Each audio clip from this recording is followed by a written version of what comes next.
Hi, I'm Joan Newcomb, and today's morning musings is Holiday Sanity. I'm doing a series of daily morning musings, and I'm using posts from my blog, Adventures in Density and Effort, as inspiration. And I wrote these a few years back, and the world has completely transformed since then. If, as I'm reading, I encounter anything that is out of date, I will interrupt myself and give you the most recent information. At the end, if necessary, I will do a summary based on the topic and what's going on in the world today. Also, I have some special offers, so stay tuned to the very end to see what they are. Holiday sanity. A common question people ask me is how to handle someone who's driving you crazy. There's the woman whose brother-in-law is always over at their place, working on their machines and messing them up. He owes them money, and her husband, although vexed, has never asked to be paid back. Then there's the elderly man whose adult child and spouse moved in with him and have taken over the house. Or the employer whose co-worker is so toxic she's chased off his predecessor. She's nasty to everyone, but perfect in the details of her job, so the bosses look the other way. And many who are visiting relatives for the holidays who, as much as they love them, cannot stand them around for very long. The common theme I have found when looking at each of these situations was conflicting assumptions and expectations. The woman expected her brother-in-law to be responsible and accountable, although he's never shown any evidence of being capable of it. She's expected her husband to set boundaries, even though he never has in all the years they've been married. The elderly man's children assume that they're being helpful by cooking all the meals of foods he doesn't eat. He expects them to clean the bathroom after they use it. Nobody is telling anybody their preferences or asking for anything different. The employee expects the coworker to be professional in her communication and opinions and expects his workplace not to be dysfunctional. And we have loads of expectations and assumptions about our relatives and ourselves. For one thing, we can't assume we know where the other person is coming from. People have funny ways of dealing with their feelings during the holidays. Sometimes someone who is grieving inwardly may be angry outwardly. Someone who's fearful may act controlling. We can't assume people will act the way we do. They may not have had years of therapy or learned to talk about their feelings. We can't expect them to know what we're thinking or what we want. However, just as it's a mistake to assume someone's behavior will miraculously change since the last time we saw them, it's also a mistake to think someone we haven't seen for years will be the same as before. We go back to the family reunion with a chip on our shoulder and discover that Uncle Pat quit drinking 3 years before and has become quite humble and kind. We also have expectations of ourselves to remain normal in the face of everyone else's projections and assumptions. What can you do to maintain or regain sanity in the midst of all this holiday havoc? Try to have a sense of humor about everything. When you get into a space of amusement, you have a fighting chance of not being sucked into the drama. As you gather with family, imagine yourself to be in a comedy movie. When you go back to work, reframe it as a sitcom rather than a soap opera. Recast those key members as different characters in your mind. This gives you a chance to detach and to step out of the storyline. It's amazing what happens when you have no expectations. You have more space to be yourself. Others have more space to be themselves. They might still be nutcases, but they don't bother you anymore.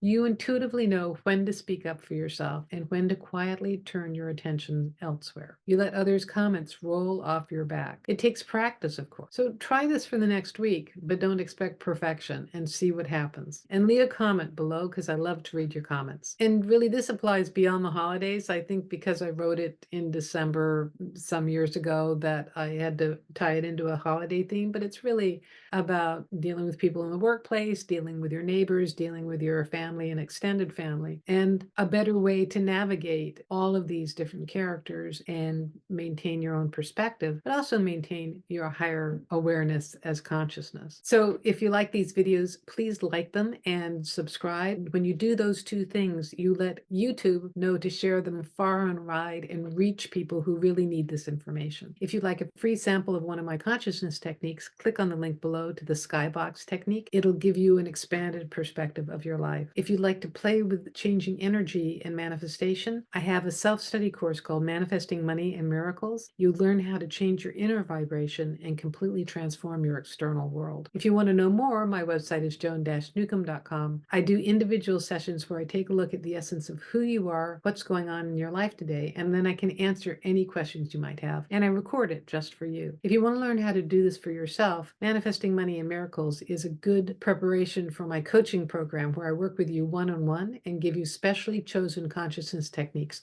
so that you can transform your life. So go to my website, joan-newcomb.com, and I'll see you tomorrow in another Morning Musings.